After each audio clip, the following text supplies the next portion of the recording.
This is a Dude Studios production. And hey, I'm the dude.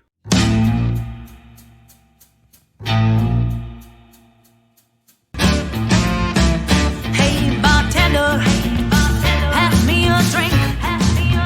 A reason that I'm here is I need time to think. Hello, greetings, and welcome back to Hey Bartender Podcast. I am your bartender for the evening. My name is Anthony. You can call me dude if you're bad with names. We all are. Don't worry about it. So, how's everybody going? We made it past the first week of 2021, and let's see what's going on. Oh, shit. Okay, we're not going to talk about that. You probably got enough about that from other podcasts, news networks, and TikToks, and all that stuff. Oh, boy. Ugh, what a mess. So, luckily, I am an introvert, and I choose to stay locked up inside my house most of the time because I've got nowhere else to go. I mean, seriously, people, I do have a job, day job, where I do get out in the sun every once in a while, but once I get home, there's nothing to do. I can't go to a movie theater. Most of them are closed in West Texas, or at least have limited seating. And plus, I really don't like going to movies by myself all that much, and I don't, a lot of the bars are limited seating right now, and since I don't drink, what's the point of going to the bar? Might as well leave that bar stool open for the person that does drink and can make the bar money. Guy just sitting there drinking Coke and spouting off details about the Beatles isn't going to make them any money. And casinos are too far away. I wanted to take a vacation, kind of a business vacation. If I actually had made this podcast into a real business, I wanted to use Las Vegas as an excuse to go and visit with other bartenders, but there's just too many restrictions on going to Las Vegas nowadays. And, how are you supposed to really show off what you got if you have a mask on your face? Well, that's one problem about wearing a mask on your face, but I still wear a mask on my face just because those people out there have something I need, and I really want it. In order to get it, I have to wear the mask, so I wear the damn mask. Besides, one of the things that I enjoy doing when I'm in Las Vegas is smoke a cigar while having one of my very few drinks that I have ever in a year. Having a nice cognac and stand there and try to look cool with a cigar and a cognac. Try to look rich, at least. Never works, but, it's just some persona that I like to try to do. But, enough about that. We're all a little bit anxious still. We're all still a little bit, got a little cabin fever going. And hopefully all of us can get back to work no matter where you are in the service industry.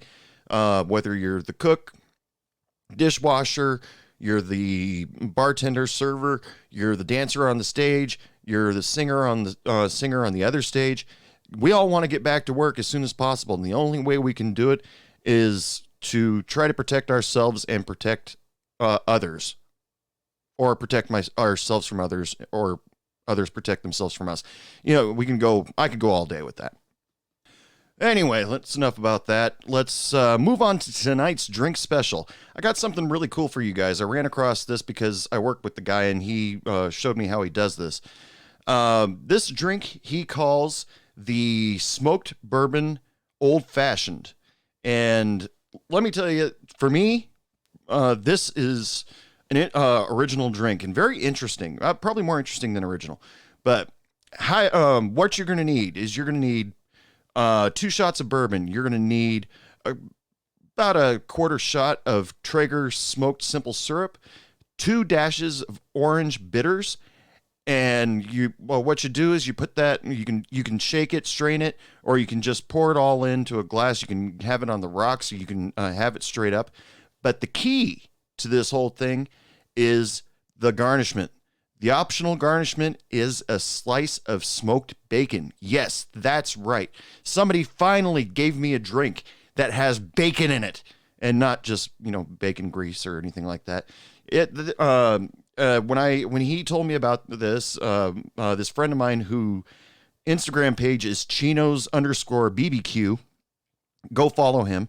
He mostly does stuff that he makes on his Traeger at home. I'm not being sponsored by Traeger, but I'm saying it anyway. You can find all sorts of neat things that he's concocted up. But when it came to alcohol, I ran across this drink on his Instagram page, Chinos_BBQ. And I said, you used a slice of bacon for garnishment? That is brilliant. That's something I've been waiting for all my life. And he sat there very proud of it. So, just remember, 2 shots of bourbon, quarter shot of Traeger smoked simple syrup, and 2 dashes of orange bitters. And go nuts. It's, he says he loves drinking that while he's standing by the Traeger waiting for his brisket to finish, or waiting for the brisket to start, or somewhere in the middle of the brisket, or, basically that's his barbecue and drink, other than beer. So give it a shot. Let me know what you think. Dude at heybartenderpodcast.com. I work with the guy. The guy suffers through me and my little smart aleck remarks every day. So tell me what you think. I'll pass it on to him, or go follow him on Instagram at Chinos_BBQ. So on to today's subject. Stick around for a little bit later. We are going to be featuring music by Los Que No Tienen. And, but until then, today's subject we'll be talking about is a question that came up on social media that I found was very interesting. And I had to sit back and think about this for a long time. The person asked, do you ever feel guilty about 86ing somebody from your bar? And, I had to sit back and think about it. And I've said to myself, I've either felt guilty or I've been guilted into feeling guilty for 86ing somebody. Now, every bartender out there, you guys got some story out there where you had to 86 somebody. And 86ing is, in my opinion, not for only certain people. It's for everybody that comes into your bar. They can be the person that came into your bar in the first night and decided to get into a fight, decided to have an argument, decided to bother customers, and then you kicked them out. Or it could be a long time regular, and they just fucked up. And, they got in a fight or something like that, and you said, you got in a fight, dude, you're 86. Don't ever come back here. Now, that is just the beginning of all of that. And, you have to sit back every once in a while and decide, did I do the right thing? Is somebody going to get mad at me about it? And here are a couple of my stories of people that I've 86'd. Now, let me tell you something first. 86ing somebody from a bar is almost like a superpower. It is your judgment. It is your decision. You make it happen, and it happens. But like with all power, you can exploit it a little bit. With great power comes great responsibility. No, okay. You see, you can't 86 too many people, otherwise you're going to end up with no customers. And that's horrible. So, whatever you take from the stories that I'm going to tell you tonight, just take what you want and, see if you can relate to it. Now, the first story I'm going to tell you was kind of one of those situations where it was a what the fuck situation. We had, in my bar, there was a fight, and these 2 guys, I don't know how the fight started. All I know was all of a sudden the fight started, and I was brand new to bartending, so I wasn't eager for my first fight to start, but I was on the lookout for it because everybody thinks, oh, bar fight, fights happen in bars all the time. Alcohol, testosterone, fights are going to happen all the time. I was a little bit too much on the lookout for it, but I saw this fight start, and immediately I jump out, separate the guys, and I yell at my coworker for jumping out there, even though she could probably break up the fight way faster than I could. But on their way out, I basically said, you're 86, do not ever come back into my bar ever again. And they were yelling a whole bunch of threats, one of which was, I know the owner. Oh, God. And but I was, adrenaline levels were on like 11 at that point, Spinal Tap reference. And I said, yeah, so do I, as he was going out the door. And I wrote it in the logbook that night. And I thought, okay, I've done everything I need to do. I've written down every detail that I can remember in the logbook. And, everybody made it out safe. We still made money tonight. Cool. And all of a sudden, my next shift I come in, that same guy comes in. And I said, no, whoa, dude, you were 86th. Leave right now. And he goes, I talked to your manager and she said I could come back. And I went, not on my shift, get out of here. And then he left after a few choice swear words, asshole, fucker, I'm going to have your job, a few choice words like that. All of a sudden I get a phone call from the manager and she says, I told him he could come back in. I said, I 86'd him for getting in a fight just the other night. And she goes, well, it wasn't his fault. And I said, it doesn't matter. And she's like, look, he can come back in. And I was just like, fine, whatever, you're a bar. And so I said, all right, I talked to the manager, you're allowed to come back in. And he held that over my head for a little while. Real prick. And that was my first time 86ing somebody. And that caused me to doubt myself. It's like, okay, what if the manager has other friends? And she allows these people to get in fights or do bad things to other customers that wouldn't be allowed anywhere else, but she allows it in my bar. Because when she's not there, I'm running the bar. It's my bar. That's the rules. I mean, I started thinking it's like if I need to 86 somebody, I'm going to have to call her first. Okay, yeah, this guy was Tom Smith. He's 6'4", has short dark hair. He was wearing a Hawaiian shirt, white shorts, and Crocs. Can I 86 him? Oh, you dated him once. Okay. Did the relationship end badly? Oh, you're still dating him. Okay, so I can't 86 him then because you're still sleeping with him. All right, fine.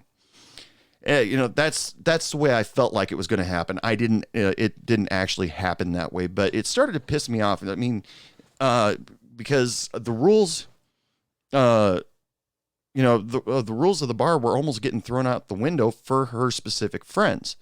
And so, yes, every time I felt like I had to 86 somebody, I felt guilty about it.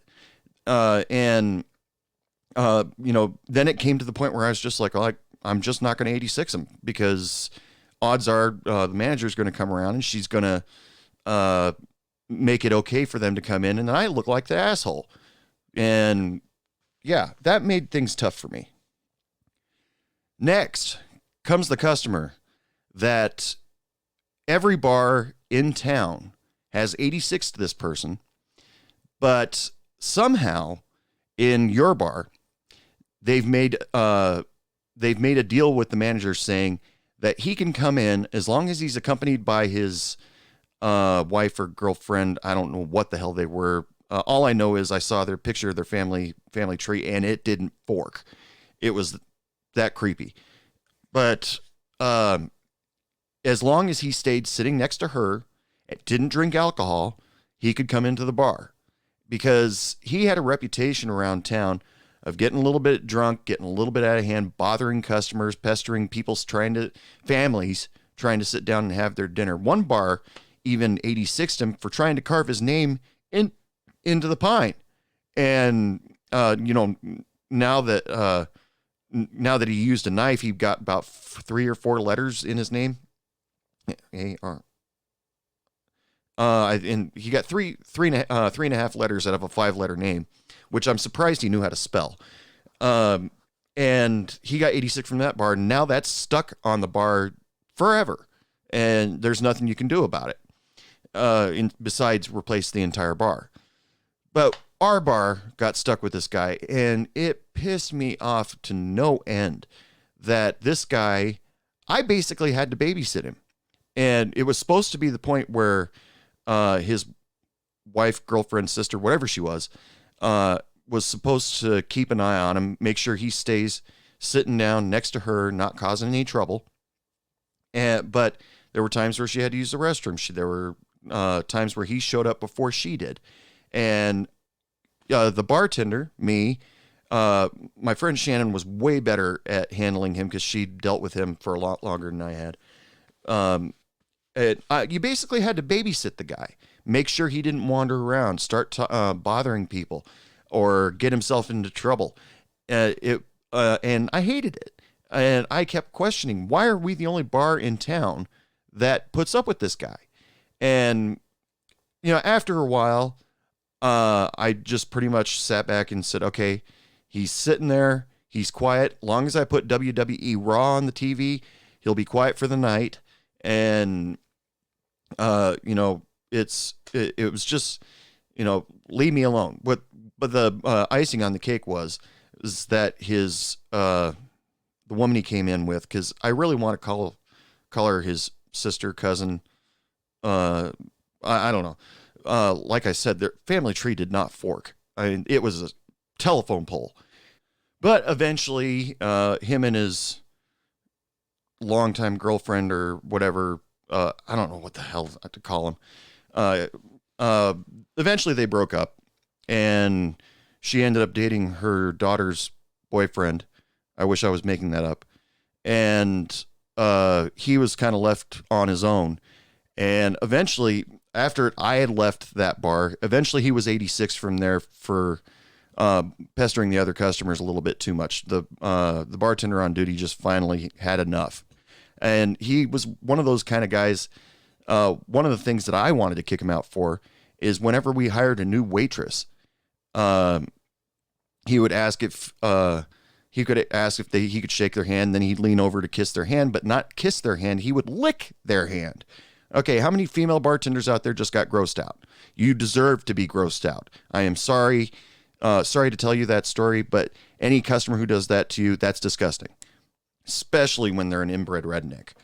I wanted to 86 him for doing that to my servers, but Shannon had a good handle on him, yelled at him, don't ever do that again.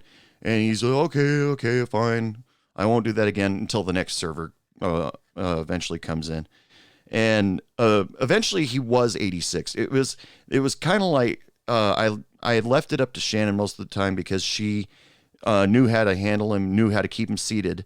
But once he broke up with his sister, wife, girlfriend, cousin, he started drinking alcohol again. And I thought, it's only a matter of time now. And if he ends up getting in a fight in the bar, I'm the last person that's going to help him because he annoys the piss out of me. He never got into a fight in the bar. And but eventually he did get 86 finally from the only other bar that he could go into in town. If he needed a drink, he had to drive actually 2 towns away to get to a bar that he's never been 86 from. Now, when it comes to 86ing somebody, you don't have to 86 them for life every single time. And it can all depend on the severity of their whatever they did, or if you want to give them a second chance and see if they've learned their lesson. My good friend Barb, she used to 86 people for like a month, 2 months, because they just happened to be an asshole that one night. Maybe started to try to pick a fight, but didn't actually follow through. She would 86 them, but only for a couple of weeks, maybe a month, and then sit down with them and say, have you learned your lesson? Will you ever do that again? And Barb was very intimidating in that way. And because the way I just said it right there does it no justice. And of course they'd say, yes, I've learned my lesson. It'll never happen again. Please let me back in. And she'd go, okay, fine. What can I get you? But let me remind you, you fuck up like that again, you're out of here for good. And Barb used to be really good at that. I was not as forgiving. Now, next story that I can think of where I 86'd a person, there's this guy that came in. I have no idea what he did for a living. All I know is that he would look like that he just came out of a, I don't know, mine, like a coal mine or something like that whenever he'd come in. And he was already blasted drunk, usually, by the time I often refused to serve him. And one afternoon he came in. I didn't think he was drunk. I gave him a beer. And then he started walking around to all the tables talking to the customers. And eventually I had to intervene. It wasn't eventually, it was almost immediate. I said, dude, go sit down, go drink your beer. And then I turned to the customers and say, everything okay? Everything cool? Can I get you anything? Okay. If you need anything, just let me know. But as soon as I told him to go away and go sit down, he'd moved on to the next table. And I said, dude, what are you doing? And then I take him away, have to do the same thing with the next customer. I'm sorry about that. Is everything okay? Can I get you anything? All right. And finally, I got sick of it. I just all of a sudden took away his beer, and I sat back and I looked at him right in the eye and I said, get the hell out. I don't want you in here anymore. You're bothering my customers and you're pissing me off. And he was just like, okay, fine, whatever. And he didn't leave right away. He decided to start walking up to, because there were two separate sections in the bar that I worked at this time. One side was for the bar. It was walled off for lottery and smoking. And then there was the restaurant side where, more family friendly. And he decided to stop and start talking to the customers that were on the dining room side. And immediately when I saw that, I walked over and I said, what are you doing? Get the hell out of here. I don't want to see you in here. And he said, well, fine. You can 86 me if you want, but I'll just be right back. And I said, and I'll kick you out again. Get out.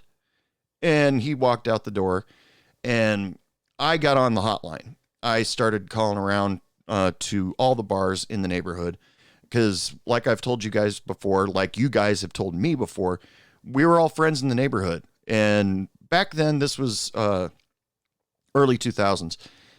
We didn't have like group text. We're still stuck in the Nokia 5100 series. I got on the hotline and started calling up all the other bars saying, hey, there's this guy. He's pretty blasted and he's doing nothing but bothering customers. Just thought I'd let you know. Well, I didn't call all the bars because oftentimes there was one bar in town that would purposely send their drunks over to my bar and say, oh, don't worry, they'll serve you there. And I'd bitch at them because there were six or seven bars in that town, and two or three of them were corporate. And we'd all communicate with each other because we all knew each other, except for that one bar who seemed to have a bit of a chip on their shoulder, I think is how I'd describe it. And they would never communicate with us. And so we eventually we decided they're sending us their assholes. We're not going to communicate with them anymore either. So, they're fine. But the guy eventually did leave the bar. I told my cook what happened. I told my server what happened. And I wrote it down in the logbook immediately while I still remembered how everything went. Because that was the most important thing you can do, guys, is write down if you have to 86 somebody. Because you got to have proof that you did it. And also you leave the logbook out so the other bartenders that work the rest of the week that you might not be able to call or talk to right away, they can see what happened. And funny postscript to that story, I think I've talked about this before. When I 86'd this guy, late that night, okay, my cook was sitting at the bar at the time, so he was off the clock. So maybe it was around midnight, 12:30, somewhere around there.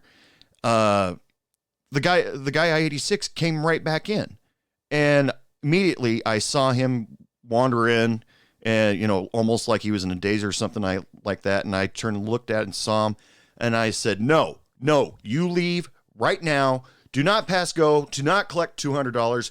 Go." And my cook turned around and looked at him and said, "You better leave." And the guy gave this look like, fine. Because he had this, the guy had this attitude, go ahead and call the cops on me. I'll be out of there by late tonight. He acted like he had some kind of diplomatic immunity or something like that. I think he had a Russian dialect, but I get dialects mixed up all the time. Could have been German for all I know. But after I said, do not pass go, do not collect $200, my cook got mad at me because he said, how am I supposed to keep a straight face and help you out when you say shit like that? And I said, sorry, it just came out. I say stupid shit like that all the time. I mean, you guys have heard me, when that guy turned and looked at me and said, do you want to step outside? And I just looked him right in the eye with a straight face and said, nah, I don't need a blowjob right now. And, everybody around me is laughing their ass off. And I just said it. I'm pretty sure I stole that from a comedian or a movie or something like that. But in fact, I think it was Bordello of Blood that starred Angie Everhart and other people. Who cares more than Angie Everhart?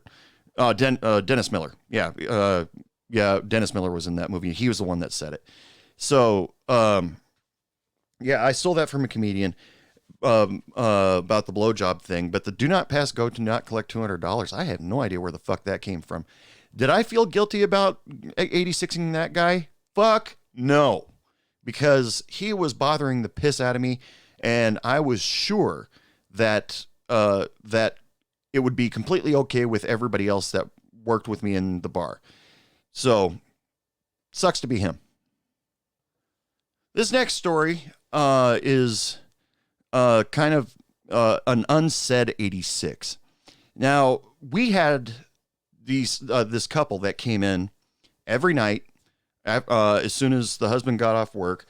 Let's just say they were well off. She had a diamond the size of a dime on her hand, and he wore nice suits, and they came into a local mom and pop bar just because they like the atmosphere. They like the people that hang out there. And every once in a while, they would bring their business clients in. Majority of them were always nice people, but every once in a while, we'd get one of these people that their nose is stuck so far up their ass, they can't tell where they begin and they end. I actually don't know if I said that sentiment right. Who cares? Now this, like I said, this is a 86 that was kind of left unsaid. This couple would bring in clients, and like I said, most of the clients were nice. But there's this one particular evening I was serving, and the bar was completely packed. And so I was running 1, 2, 3, 4, 5, 6 tables, all four tops, and running back and forth from the kitchen. I'll tell you right now, I wasn't the greatest server on the face of the planet, but being at the bar, I could sling drinks like nobody else. I mean, come on. But I was being a server. I was writing down my tickets as fast as I could. I was taking orders. I was trying to make sure the food got to the right place. And then I go over to the bar and I let Barb know I need 2 Coors Lights, Jack and Coke, and a screwdriver. That was the drink order for the table.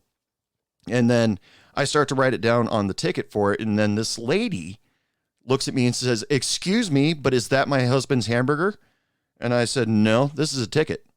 And she goes, "Oh, really? Well, you see this?" Pulls $1 out of her purse. She goes, "This was going to be your tip." I looked at her and said, "You're not even in my section." And in order to not make things worse for Barb, because I did realize that was going to make things worse for her, I kept away, because no matter what that lady said, I was going to smart off to her. There was temptation that I was going to pull the bar stool right out from underneath her when she wasn't looking, because I was that nerve-wracked. I was frazzled, and I was at that tipping point. I'm sure some of you ace servers out there where you're like 6'4" tops. Jeez, what a rookie. Okay, I'm sure there's some of you crack servers that could have done that like it's nothing, but I was having a little trouble that night. Yes, to the point where I wanted to cause physical harm to an old lady. But apparently, when I decided I need a break, I need to mellow out for a second because I'm about to snap. When all my tables were completely taken care of, I ran into the office, lit up a cigarette, took a deep breath. Okay. And then Barb came in and talked to me, and she goes, okay, this lady at the bar, she's a real bitch. And I said, you know what? I might have set her off. I'm so sorry. And she goes, no. She was like that before you got there. And I was just like, well, okay. So after she left and her husband and his hamburger, we realized that they were guests, let's say, of two of our very regular customers. Like I said, that were that gave the air that they were fairly well off. And we walked over to them, and Barb asked them very, very nicely, please do not bring that woman back in here. She was mean to me. She was mean to the servers. We don't want that type of people here. And they actually agreed with us, say, yeah, she can be kind of like that. We're sorry. She won't come in here again. So that's what I call the left unsaid 86. When you and other people have an understanding that person cannot come in anymore. We felt guilty about it because we were actually putting the pressure on our regular customers that person cannot come in anymore. Even though she probably says, well, I don't want to go in there anymore either. The most rotten service I've ever had in my life. She probably said something like that. But we felt guilty because we put pressure on our regular customers that we actually liked. And, but they understood. So we felt a little bit better about that. And, 86ing somebody, sometimes it's easy, sometimes it's hard to do, especially when you have a very regular customer involved, because the rules are the rules. Like at the bar I was working at this point in time, there was a sign next to the pool table. If there is a problem with the ruling on a pool shop, pick a number between 85 and 87. And that's where this story comes in. I've told you guys this story before, but I'm gonna do it again. There was these three guys. Once again, the rich couple brought in a client or a coworker. I'm not sure exactly what he was. And there was this kid and this very muscular Hispanic dude. And the kid was barely 21 and a bit of a smartass. And I think he figured that he could get away with anything in town. So, the long story short of how this 86 happened, it was three for three. There was a problem with the ruling on the pool shot. And I immediately saw that the Hispanic guy, who was a long time regular customer of mine, he in fact, when I got fired from the bar before this bar that I was working at, he says, you're not going to be there? I'm never going there again. He was a strong supporter of me, and he put me in a bad position of having to 86 him. All of a sudden I see him, stick his chest out and get ready to fight. And I quickly jumped out there and I said, we have a problem here. And they said, no problem. I said, okay, separate. And, so, everybody cool down, separate, and let's continue to have a good time. All right. So the Hispanic gentleman walks over, sits down at the bar, and eventually he makes his way back over to the bar, wants to play the kid again. And I thought, oh, crap, they're already in the middle of a game. And I'm busy. My server's got tickets up here. And then all of a sudden I sense a disturbance in the force. I turned to my server at the time, who was pregnant, maybe 7 months. And I said, if something happens, I want you to stay behind the bar, okay? No matter what happens. And she goes, do you think something's going to happen? And I said, there's a possibility. And she says, okay. And, because I wanted to make sure that she wasn't hurt. I wanted to make sure her baby wasn't hurt. And, it wasn't a sexist thing at all, because I am a huge believer that a female bartender can break up a fight in a bar way faster and way easier than a guy can. Well, sure, I've heard stories where, was it Chantel? Chantel told me that she got punched in the face and had a black eye one night. But when a guy goes out there, it just, all of a sudden the testosterone quadruples, and then everybody thinks they got to fight each other. And, but in this case, I was watching them not more than a few seconds after I told my server, stay behind the bar if something happens.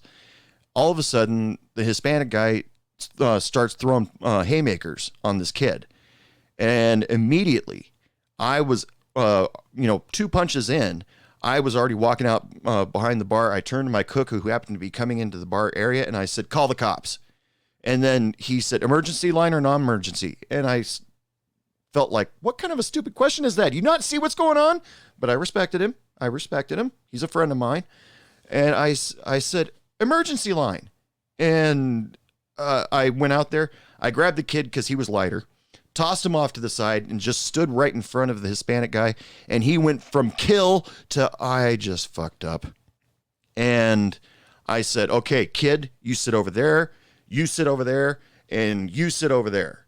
And I had all 3 separated, and I had them sitting in the corner like fucking kindergartners, people. And they were all sitting with their heads down like a kindergartner would, as if they got into a fight out in the playground. And I was, my nerves were frazzled, frustrated, because I thought, okay, because this bar actually had video footage of the fight, and the cops had to come, and I was worried that the OLCC was going to hear about this, and then we were going to get a sting operation put on us. I was worried that the boss was going to get mad that I actually allowed the fight to escalate to that point, or allowed these people to escalate into a fight. And I was worried about everything. But the one thing that didn't occur to me that was going to happen was my other server, not the pregnant one. My other server that night, she and I had known each other for quite a few years by this point. And by this time I had already walked to all 3 of them and said, don't come back in this bar ever again. And the one guy who was friends of that rich couple I told you about, he just shook his head up and down and said yes. And I went over to the Hispanic guy and I said, I'm sorry, dude, but I got to 86 you. And he's like, okay, yeah, I understand. And then I went over to the kid and I said, you're 86. I didn't give a shit about him. And the cops showed up. The cops, I don't know what happened to that one guy, but they ended up arresting the Hispanic and the kid. Both of them had priors. And I told the cops everything that I knew. They looked at the security footage. I had to write all this shit down in the log. And my friend's server, she actually got mad at me. She says, you can't 86. I wish I could remember the Hispanic guy's name. But instead of referring to him as the Hispanic guy, that feels pretty rude in this day and age. But he was Hispanic. I'm not, there's no other way to go about it. And I don't want to just call him Carlos, because that would be worse, I think. But she said, you can't 86 him. He's a longtime regular. And I said, I have to 86 him. He got in a fight. And then she says, no, I'm not going to let you. And I said, too bad. And she goes over to him and, says, don't worry about it. I'll talk to the manager and we'll get you back in. And that pissed me off. I was like, you are going to go over my head? She believed that since she had worked at the bar longer than I had, that she had seniority and therefore she had the final say on everything. When I don't care what bar you work at, the bartender, if the manager isn't there or the owner isn't there, if you're working in a mom and pop situation where the owner or the manager will leave you by yourself, you are in charge. It's your bar. And so you have to make the hard decisions. And she was going to go over my head about it and go over to the boss and say that a longtime regular customer was 86 by me, and we should let him back in. I had to spend a week because I only worked one night a week at that bar. The owner was nice enough to give me one night a week to work there while I worked another job. And The next week, I went over and talked to him about it, and he said, "Hey, you did the right thing. There's a rule. In fact, there's that sign over there. If you get into there's a problem with the pool table, pick a number between 85 and 87." And he says, "There's nothing I can do. You made the hard decision. You did good." And that was a complete 180 from the bar that I had worked previous to, where she would just let her friends back. The owner would just let her friends back in no matter what. There was a point in time where I was pretty sure that one of our regulars could knife somebody in the bar, and she'd be like, "Oh, they can come back in. No, that won't ever happen again." Okay, no. And to be a manager that doesn't side with your employees, that always pisses me off, and without good reason, of course. If it's just because they're your friend, it's okay. They can get away with murder. But if I had a lot of problems with the way the management ran in that other bar that I worked at, but and it's weird because I had a great time there because me, Shannon, and all of us, we become all good friends. But as soon as, well, I won't say it was because of me getting fired from that job, but I was like the domino effect that basically led. I'm not arrogant enough to say I was the start of the downfall of their business. Their business was doing good, but all of a sudden they started deciding to make changes to the bar, which ultimately led to them closing down the business for good. I personally think that they did it on purpose so they could collect tax money or something, like failed business or insurance or something like that. But I digress. That's not what I'm talking about. What I'm talking about here, people, is if your bartender or your server makes a hard decision like that, back them up. Even if you think they're stupid or retarded, talk to them about it first. Make sure that's have an open mind and decide, is this the best course that we should take, or but ultimately, once the decision is made, agree. Back up your coworker, just because you got to see this person every day, and if they can't trust you to back them up, it's going to be a horrible work environment. And did I feel guilt about 86ing those three people all at once? Personal best. The kid, no, because after he got out of jail, he immediately got picked up by a girlfriend, and they tried to come back into the bar. He tried to hide his face and go to a table, and she ordered the beers. But then my awesome staff, said, "See that guy over there? You 86'd him just a couple weeks ago." Oh, okay. I walk over to the table and tried that power move where I put both hands on top of the table, and I said, "I told you you were 86th. What are you doing in here?" And I didn't have any complaint from him. I had complaint from his girlfriend, or the girl that he was in there with. She, started saying it was unfair. I have no right. The usual Karen shit. But of course, this was back in 2004 or something like that. Karen was just a joke on a Dane Cook album at that point. But she tried to stick up for him by calling me an asshole, and I think she even used the line, we're never coming back here ever again. And I said, good. That was the whole point of 86ing him. The Hispanic guy, I felt a little guilty about, not because my server made me feel guilty about it. Is because, yes, he was a longtime customer of mine. He backed me up when I got fired from my previous job, but my hands were tied. Because you get in a fight in a bar, that's it for you. You're any bartender will tell you, you get in a fight in my bar, you are automatically 86th. And I talked to him a couple weeks later after the incident, and I said, "Hey man, how you doing?" And he says, "Dude, I have to go to court." And I was just like, "Oh shit." And he had a couple priors, like I told you. and now he's going to have to go to court and maybe go to jail, and leave his wife and kids behind just because he decided to throw a couple haymakers at a 22-year-old. And ultimately that wasn't. I had to convince myself for a long time. Ultimately, I did my job, and it was his decision to throw the punch, and my reaction to it was exactly what I did. I had to do it. So, yeah, a little bit of guilt for a little while, but I talked myself out of it. The third guy, don't know what happened to him, don't much care. Okay, people, it's time for me to take a break. Go back, have a cigarette, take a breath, and get ready for the rest of the night.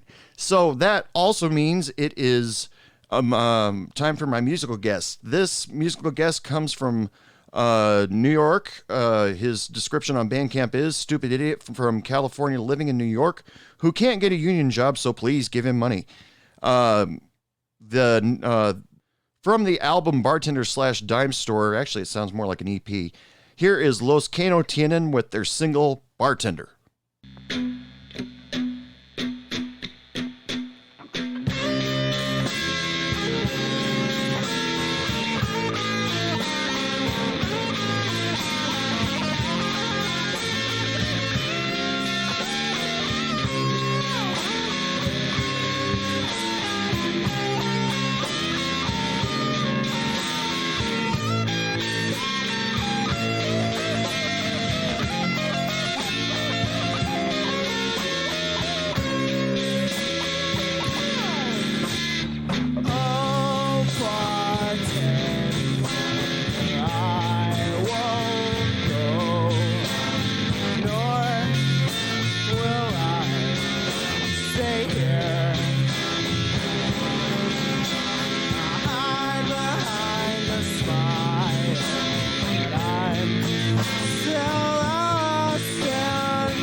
Once again, that was Los Que No Tienen with their single Bartender.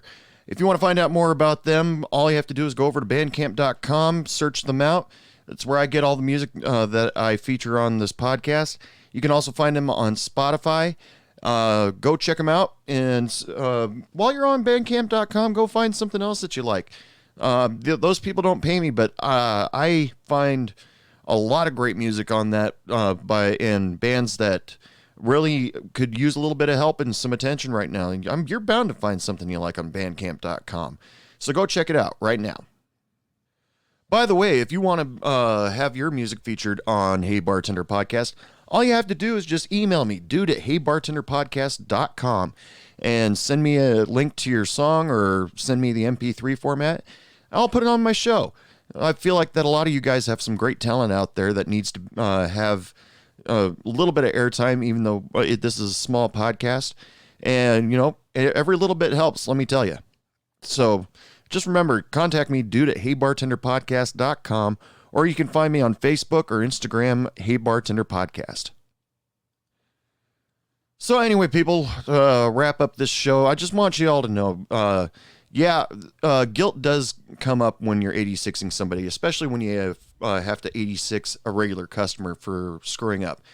But keep in mind that 86ing somebody doesn't have to last forever. It doesn't even have to last more than a month or maybe even a week. They just need a little bit of cool down time. I mean, the most permanent 86ing and quick 86ing that I've ever had to do to somebody is some kids that came into my bar one night and they just decided, I'm going to get in a fight. And they did everything they could to pick on one guy. They ended up bitch slapping that one guy, or one of the guys bitch slapped my customer and ran out the door. The other guy saw me heading out the door to get the kid's license plate and decided to try to pick a fight with me and slap me in the face. And I said, you need to leave now. And like I've told you before, my Harley riders were standing right behind me, and all I had to do was just say, Pat, kill. And that would have been the end of it.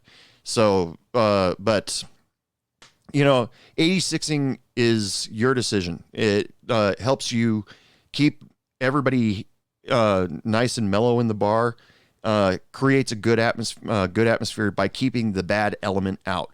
If you have to 86 somebody, you have to do it, because ultimately that sort of thing can affect your business, and you don't want people to be afraid to come into your bar because a fight might break out. That is your superpower. That is your superpower. That is all yours. And just please use it responsibly. Don't 86 somebody for just wearing a cheesy shirt or pants that are way too tight. That's just mean. So anyway, people, it is last call for alcohol. Come on up to the bar. Otherwise, you're not getting anything. You're just going to have to finish your drink and go home, because I'm sitting at a desk in the middle of West Texas. There's no way in hell I'm going to be able to serve all of you. Great appreciation to everybody that listens. I've checked my statistics recently and see that I have people, at least one person listening in most of the countries in the world. And that makes me feel awesome. So if you're listening in anywhere but the United States, thanks for listening to me. If you're trying to learn English from me, you're going to be in trouble. But nonetheless, I greatly appreciate you, everybody in the world, for listening to Hey Bartender Podcast. Everybody in the United States listening, you guys are awesome. If you know a bartender, if you know a server, or you tell your friends about this podcast, because I'd like to get this whole thing a little bit bigger than it was last year. And so far, we're off to a really good start. I really appreciate it. I'd like to also thank Chino's Barbecue for giving me the recipe for the smoked bourbon old fashioned. I mean, you can't go wrong. There's a piece of bacon in it. I mean, a big slice of bacon. And, it's just new drink that I'd never heard of before, and greatly appreciate that you let me use it on the show. If you want to follow him, you need to go check out his website and see all the really cool stuff he's doing on his barbecue when it comes to briskets, when it comes to chicken, when it comes to stuffed jalapenos. Every time I look at his stuff, I'm hungry. So go check out on Instagram at Chinos_BBQ. I'd also like to thank Los Que No Tienen for contacting me and asking me to put their song on my show.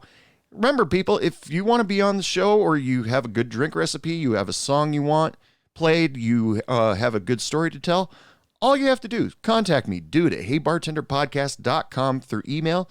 You can contact me on Facebook or Instagram. Both accounts are Hey Bartender Podcast. If you enjoy snail mail, all you have to do is mail it to me at P.O. Box 12148, Odessa, Texas 79768. Also, remember, people, I do have a website, www.heybartenderpodcast.com.